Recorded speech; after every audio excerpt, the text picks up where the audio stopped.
former New Jersey corrections officer admits role in cryptocurrency fraud scheme that targeted law enforcement, fire personnel, and other first responders. Newark, New Jersey. A former New Jersey corrections officer admitted orchestrating 2 different fraud schemes, including a cryptocurrency scheme that resulted in losses of more than $600,000, U.S. Attorney Philip R. Selinger announced today. John DeSalvo, 47, of Linwood, New Jersey, pleaded guilty before U.S. District Judge Brian R. Martinotti in Newark Federal Court on March 25, 2023, to a 2-count information charging him with 2 counts of securities fraud.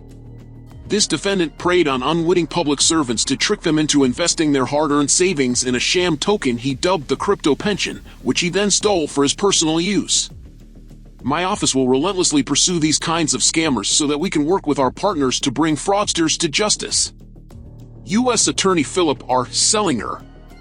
DeSalvo admits his role in 2 fraud schemes, one of which involved him creating and marketing a crypto token to first responders that could supplement their existing pensions, FBI Newark Special Agent in Charge James E. Dennehy said.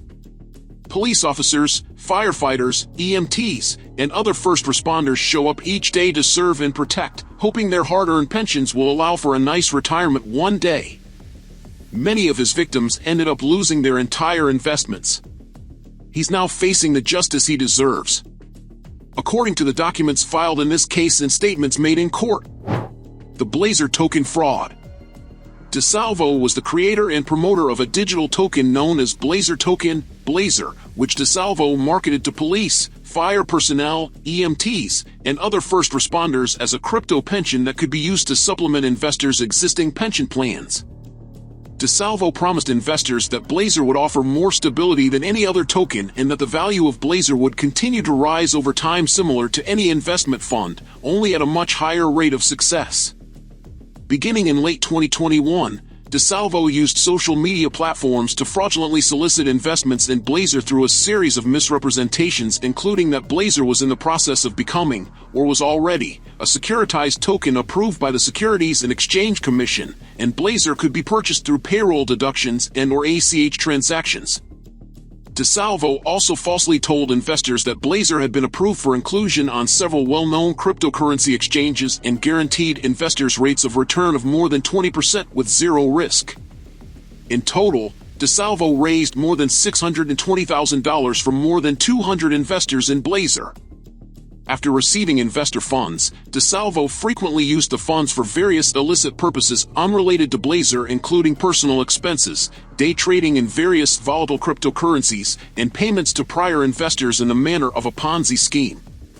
In May 2022, DeSalvo sold off more than 41 billion of his own Blazor tokens, which caused the price of the token to drop precipitously. The value of Blazor never recovered, causing most investors to lose their entire investments. The Brokerage One fraud. Between January 2021 and May 2021, DeSalvo managed and solicited investment in an investment group through Brokerage One, an online trading platform. DeSalvo marketed the investment group largely through social media posts in which DeSalvo falsely touted his success as an investor. For example, DeSalvo claimed to potential investors, "I have been averaging close to 1,200% over the last 2 years. I am in the top 1,000% in the world. That's the truth. The return rates I have been averaging are so high that I have people throwing money at me to invest."